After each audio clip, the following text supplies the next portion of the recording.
মুখ্যমন্ত্রীকে যখন আমরা বলি যে ওয়াকফ সম্পত্তির বিরুদ্ধে আন্দোলন করছি আমরা, তখন বলে এখানে আন্দোলন করে লাভ নাই, দিল্লি চলে যা, ওয়াকফের বিরুদ্ধে কোনো আন্দোলন করা যাবে না, পশ্চিমবঙ্গ দিল্লি যা।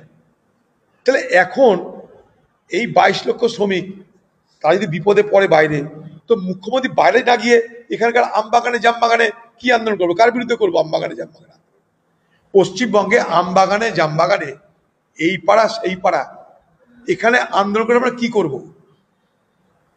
তারা তো ভিন রাজ্যে, আমাদের এখানকার জামবাগানের আলো প্রতিবাদ ভিন রাজ্যে পৌঁছাবে কি?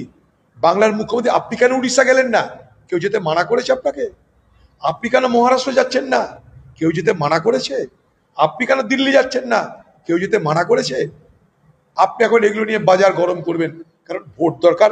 পরিযায়ী শ্রমিককে দেখাবেন যে তোমাদের জন্য আমি লড়ছি, বাড়ির লোককে বলে দাও আমাকে ভোট দিতে, তবে ভোটের পর আমার কিন্তু আর দেখভাল করার দায়িত্ব থাকবে না। আমি এইটাই করি, কারণ আমার নাম মমতা ব্যানার্জি।